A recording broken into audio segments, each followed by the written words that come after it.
కోనసీమ జిల్లాలో బ్లోట్ ఇంకా అదుపులోకి రాలేదు. మలికిపురం మండలం ఇరుసుమండ దగ్గర ఓఎన్జీసీ బావిలో 3 రోజుల క్రితం మంటలు చెలరేగాయి. నిన్న మంటల తీవ్రత కొంత తగ్గినప్పటికీ ఇంకా 10 నుంచి 15 మీటర్లకు పైగా మంటలు ఎగిసిపడుతున్నాయి.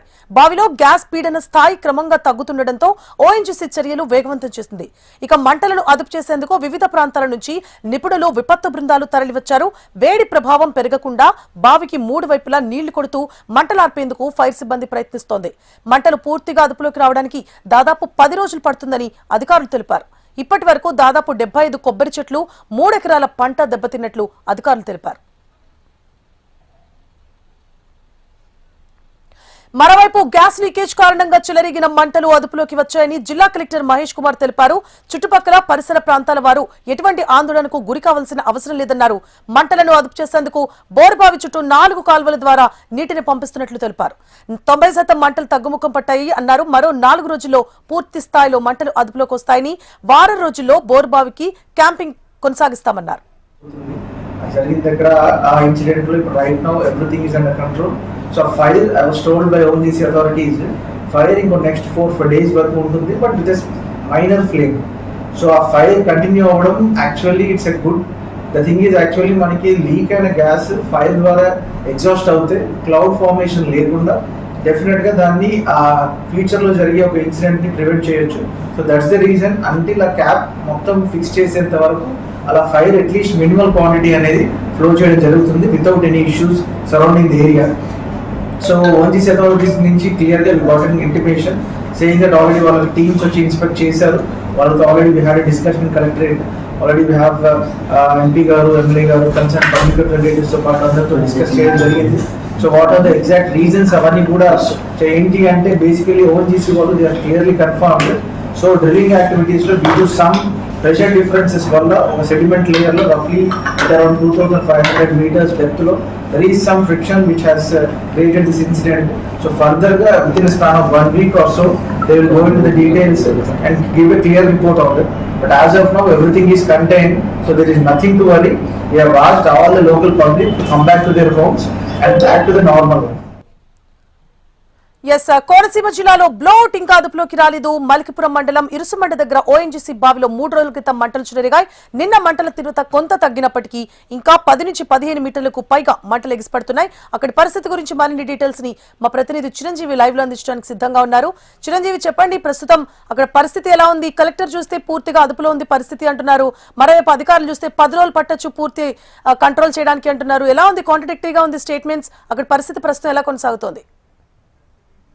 సువర్ణ, అంబేద్కర్ కోనసీమ జిల్లా రాజోలు నియోజకవర్గం మల్కీపురం మండలం ఇరుసుమండ గ్రామంలో 3 రోజుల క్రితం ఈ ఓఎన్జీసీ మోరీ 5 అనే బావిలో గ్యాస్ లీకేజ్ అవ్వడం మొదట, తర్వాత అగ్ని ఈ బ్లోఅవుట్ అవ్వడం తోటి ఒక్కసారిగా ఇటు ఇరుసుమండ గ్రామ ప్రజలందరూ కూడా ఉలిక్కుపడ్డారు. ముఖ్యంగా చూసుకున్నట్లయితే గనక మొదట రోజు చూస్తే గనక హై ప్రెజర్ గ్యాస్ తోటి భారీగా మంటలు చెలరేగడంతో పాటు సుమారు 75 చెట్లు, కొబ్బరి చెట్లు అగ్నికి ఆహుతయ్యాయి. అలాగే సుమారు ఏదైతే ఈ ఫైర్ జరిగిందో దానికి చుట్టూరు కూడా ఒక 3 ఎకరాల పంట కూడా నాశనం అయింది. దీంతో ఒక్కసారిగా అధికారులు అప్రమత్తమయ్యి సుమారు ఆ బ్లోఅవుట్ కు సమీపంలో కిలోమీటర్ పరిధిలో కూడా గ్రామస్తులందరినీ కూడా ఖాళీ చేయించి సురక్షిత ప్రాంతాలకు కేంద్రాలకు తరలించారు. అయితే తర్వాత రోజు ఉదయానికి క్రమక్రమంగా కొంత మంటలు అయితే అదుపులోకి వచ్చాయి. ఏదైతే బ్లోఅవుట్ జరిగిందో బ్లోఅవుట్ 200 మీటర్ల పరిధిలో ఉన్న బ్లోఅవుట్ చుట్టూరు కూడా బోధుల ద్వారా జేసీపీలు పెట్టి మరి బోధుల్లోకి నీటిని తరలించి అక్కడి నుంచి మంటపైకి హై ప్రెజర్ తోటి మనం విజువల్స్ లో చూస్తున్నాము. ఇలా ఏదైతే ఫైర్ అవుతుందో ఆ ఫైర్ కు సంబంధించి ఫైర్ మీద ఈ హై ప్రెజర్ పంపులతో వాటర్ ను ప్రెజర్ చేయడం వల్ల మంటలు కొంత అదుపులోనికి వచ్చాయి. అయితే దీనిపై ఇంకా పూర్తిగా స్పష్టత ఉంది. అయితే మంటలు అయితే కొంత అదుపులోకి వచ్చినాయి. ఇప్పటికే జిల్లా యంత్రాంగం అంతా ఎవరినైతే పునరుద్ధరించారో వారందరినీ కూడా ఇళ్లకు వెళ్ళొచ్చని కూడా చెప్పడం జరిగింది. అయితే ఈ మంటలు ఇంకా ఎన్ని రోజుల్లో అదుపులోకి వస్తాయన్న దానిపై ఓఎన్జీసీ అధికారులు కూడా ఎక్కడ స్పష్టత ఇవ్వట్లేదు. ఎందుకంటే ఈ బోర్వెల్ ఏదైతే ఈ ఓఎన్జీసీ మోరీ 5 ఉందో ఇది 1900 ఓఎన్జీసీ అక్కడ డ్రిల్ వేసి దాన్ని ఒక క్యాప్ తో సీజ్ చేయడం జరిగింది. మొన్న 2024 సంవత్సరంలో డిప్ ఇండస్ట్రీస్ అనే ఒక సంస్థకు ఈ ఓఎన్జీసీకి సంబంధించిన ఈ బావిని లీజుకి ఇవ్వడం తోటి వారు 3 రోజుల క్రితం దాంట్లో డ్రిల్లింగ్ చేస్తుండగా మొదట గ్యాస్ లీక్ అయింది. గ్యాస్ లీక్ అవడంతో ఫైర్ సిబ్బంది కానీ ఓఎన్జీసీ సిబ్బంది కూడా ఒక్కసారిగా భయాందోళనకు గురయ్యి పెట్టడం జరిగింది. దీంతో గ్రామస్తులు కూడా అయితే ఇప్పుడు మంటలు అదుపులోకి వచ్చాయి. అయితే ప్రస్తుత చేసికి సంబంధించిన ఈ రిగ్ ఏదైతే ఉందో రిగ్ కింద సుమారు 30 నుంచి 40 మెట్రిక్ టన్ను గ్యాస్ అయితే ఉందో, గ్యాస్ నిక్షేపాలు ఉందని కూడా అధికారులు చెప్పడం జరిగింది. అయితే ఈ 3 రోజుల నుంచి జరుగుతున్న బ్లోట్ 100 కోట్ల సహజ వాయువు కూడా అగ్నికి ఆహుతయిందని కూడా అధికారులు చెప్తున్నారు. దీనిపై మానవ తప్పిదమా లేదంటే ఎవరైనా కంప్లైంట్ చేశారా అన్న దానిపై కూడా అయితే రేకెత్తింది. దీంతో అధికారులు ఇది పూర్తిగా కంట్రోల్ వచ్చిన తర్వాత దీని మీద ఒక ఎంక్వైరీ చేసి దాన్ని నిజ నిర్ధారణ చేస్తామని కూడా చెప్పడం జరిగింది. దీంతో జిల్లా యంత్రం 3 రోజుల నుంచి అక్కడే ఉండి శ్రమించడం జరిగింది. అలాగే చంద్రబాబు కూడా ఎప్పటికప్పుడు ఇక్కడ ప్రాంతాన్ని పరిశీలిస్తూ ఏం జరుగుతుందో అప్డేట్ కూడా ఆయన తీసుకోవడం జరిగింది. జిల్లా ఎస్పీ గాని, జిల్లా కలెక్టర్ గాని, అలాగే కోనసీమ జిల్లా ఎంపీ గాని అందరూ సందర్శించడంతో పాటు అందరూ ఎప్పటికప్పుడు అయితే అదుపులోనికి వచ్చే కొంత మేర అయితే దాన్ని సీజ్ చేయడం, అంటే ఏదైతే మంటలు తగ్గిన తర్వాత దాన్ని క్యాప్ వేసి క్లోజ్ చేస్తారు. ప్రస్తుతం ఆ బావి నుంచి హై ప్రెషర్ గ్యాస్ వస్తుంది. అది మండడం వల్ల వచ్చిన గ్యాస్ అంతా కూడా బ్లో అయితే ప్రస్తుతం మంట మారిపోతే మళ్ళీ గ్యాస్ అదే ప్రాంతంలోని విస్తరించి అది మళ్ళీ బ్లోట్ అయ్యే ప్రమాదం అని చెప్పి దాన్ని చిన్న స్థాయిలో అదే 10 మీటర్ల వరకు అయితే ఏదైతే మంటలు దాన్ని కంటిన్యూస్ మండనిస్తామని చెప్తున్నారు. ముఖ్యంగా ఇటు ఢిల్లీ నుంచి కానీ ముంబై నుంచి కానీ ఎక్స్పర్ట్లు అయితే రావడం జరిగింది. ఇంకా దాని మీద ప్రస్తుతం ఎటువంటి పూర్తి స్థాయిలో మంటలు ఎలా అదుపు చేస్తారనేది కూడా ఎక్కడ ఇంకా స్పష్టత అయితే రాలేదు సువర్ణ. సో చిరంజీవి, చుట్టుపక్కల ప్రాంతాల గ్రామాల ప్రజలు ఎలా రియాక్ట్ అవుతున్నారు? అలాగే అంటే ఇప్పుడు మనం చూసుకున్నట్లయితే కొంచెం పంట కూడా నాశనమైంది అంటున్నారు. మరి ఆ ప్రజలకి ప్రభుత్వం నుంచి ఎలాంటి సహాయ సహకారాలు అందుతాయి? అంటే ఇప్పుడు ప్రస్తుతం చలికాలం, ఈ కాలంలోనే మంటలను అదుపు చేయడానికి ఇంత కష్టపడుతున్నారు. మరి ముందు ముందు రాబోయేది వేసవి కాలం, అలాంటి సమయంలో ఇంకా నష్ట తీవ్రత ఎక్కువగా ఉండే అవకాశాలు ఉంటాయి. ఇంతకు ముందు ఆల్రెడీ అంటే ప్రాణ నష్టం కూడా జరిగిన సందర్భాలు చూసాం మనం. సో ప్రభుత్వం ఎలా స్పందిస్తోంది?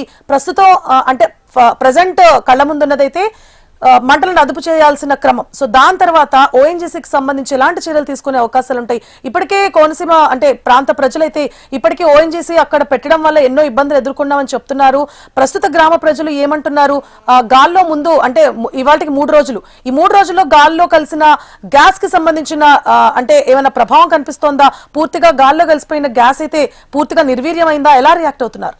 అయితే ఇది ప్రస్తుతం మనం ఒకసారి గనక చూసుకున్నట్లయితే గనక ఓఎన్జీసీ కోనసీమ జిల్లాలో కార్యకలాపాలు స్టార్ట్ చేసి సుమారు 35 సంవత్సరాలు అవుతుంది. 35 సంవత్సరాలు అవుతుంది. అయితే 30 సంవత్సరాల క్రిందట ఏదైతే పైప్ లైన్ ఇచ్చారో ఈ చోట్ల కోనసీమ జిల్లా పచ్చటి ఆంధ్ర కేరళగా పిలుస్తారు. అయితే ఇక్కడ కోనసీమ జిల్లా వాసులు అయితే గనక ఈ సహజ వాయువు దొరకడం, మాకు కుంపటి కింద కూర్చోవడం అన్నట్టు కోనసీమ జిల్లా వాసులు ఎప్పుడూ నిత్యం బిక్కుమంటూ కూడా జీవనం సాగించవలసిన పరిస్థితి అయితే ఏర్పడిందనే చెప్పొచ్చు. ముఖ్యంగా చూసుకున్నట్లయితే గనక 2014 ఇలాగే నైట్ టైం అంటే సుమారు 12-1 గంట సమయంలో ఇలాంటి బోరు గ్యాస్ లీకేజ్ అవడం, ఆ విషయం ఎవరికి తెలియకపోవడం, అది సుమారు 5 గంటల సేపు లీక్ అయ్యి నగరం అనే ఇటు కోనసీమ జిల్లాలో నగరం అనే ఒక గ్రామం చుట్టూరు ఈ గ్యాస్ అంతా ఆక్రమించడం జరిగింది. తెల్లవారుజామున లెగిసి ఎవరి కాళ్ళు కార్యక్రమాలు నిర్వహించుకునే సమయంలో ఎవరు గ్యాస్ స్టవ్ వెలిగించడంతో ఒక్కసారిగా కూడా ఊరంతా అగ్నికి ఆహుతయ్యి సుమారు మోగజీవాలు అలాగే స్థానిక ప్రజలు 100 చెట్లు కూడా కాలిపోయి అది ఎప్పటికీ గ్రామంలో జరిగిన సమాజాన్ని తలుచుకునే ఇక్కడ గోదావరి కోనసీమ జిల్లా వాసులు అయితే భయపడుతున్నారు. అయితే ప్రస్తుతం బాగా ఓల్డ్ పీపుల్ అయిపోతుంది. కొన్ని చోట్ల రచ్చబెట్టిన కాడ మెయింటెనెన్స్ తోటి వాటికి వెల్డింగ్లు చేయడం, ఇలాంటి చిన్న మరామతులు చేయడం తప్ప ఎక్కడ దానికి పూర్తి స్థాయిలో ఎటువంటి చేయడం లేదు. కోనసీమలో ఎప్పుడు నిత్యం ఏదో మూలం ఒక గ్యాస్ లీకేజ్ అవడం కోనసీమ జిల్లా వాసులకి కంటి మీద కులుకు లేకుండా చేస్తుందని చెప్పొచ్చు. ముఖ్యంగా ఇటు రాజోలు ఎమ్మెల్యే ఎవరైతే ఉన్నారో దేవర వరప్రసాద్ కూడా ఈ రోజు రేపట్లో కూడా బాధితులు ఇంట్లోకి వెళ్లి కూడా పరామర్శించాము. అలాగే కాలిపోయిన కొబ్బరి చెట్లకు కానీ ఇటు పంట నష్టం జరిగిన రైతులకు కూడా నష్టపరిహారం ఇప్పిస్తామని చెప్పడం జరిగింది. అయితే పూర్తి స్థాయిలో ఇంకా దాని మీద స్వస్థత రావాల్సింది. అయితే కోనసీమ జిల్లా వాసులు అయితే మాత్రం ఉన్నత కేంద్రాల్లో కానీ ఇటు కానీ తాము ఏదైనా ప్రమాదం జరిగితే మేము రోడ్డు మీదకి రావాల్సిన పరిస్థితి. అధికారులు ఎవరు కూడా ఓన్ చేసి అధికారులు కూడా ఎవరు పూర్తి స్థాయిలో ఇటువంటి ప్రమాదాలు జరగకుండా ఎటువంటి నివారణ చర్యలు కూడా చేపట్టకుండా వందల కోట్ల విలువ చేసే సహజ వాయువును మాత్రం ఇక్కడి నుంచి తరలించకపోతున్నారని చెప్పి వ్యక్తం చేస్తున్నారు. గతం ఈ ఓఎన్జీసీ ఏదైతే ఉందో ఇటు కోనసీమ జిల్లాలో సుమారు భారీగా డ్రిడ్జింగ్ అయితే చేస్తుంది. దాంట్లో క్రూడ్ ఆయిల్, సహజ వాయువు, గ్యాస్ ఇలాంటి ఎంతో వేల కోట్ల విలువ చేసే నిక్షేపాలను ఇక్కడి నుంచి తరలించకపోతుంది. అయితే తరలించకపోయిన క్రమంలో దాని నుంచి వచ్చే వేస్ట్, మడ్డాయిలు ఇలాంటివన్నీ కూడా సముద్రంలో జలాలు కలుషితమై ఇక్కడ స్థానిక మత్స్యకారులకి వేట దొరకని పరిస్థితి ఏర్పడిందని కూడా మత్స్యకారులు కూడా ఆవేదన వ్యక్తం చేస్తున్నారు. ఏది ఏమైనా కోనసీమ జిల్లా వాసులకి సహసిద్ధంగా జరుగుతున్న ఈ ఏదైతే నిక్షేపాలు ఉన్నాయో దాని వల్ల వారికి ప్రమాదంగానే పొంచి ఉందని చెప్తున్నారు. దాంతో వారు ఏ క్షణాన ఏం జరుగుతుందో అని భయపడుతూనే కాలం గడిపిస్తున్నారు. Suvarna, right, thank you for the updates Chiranjeevi.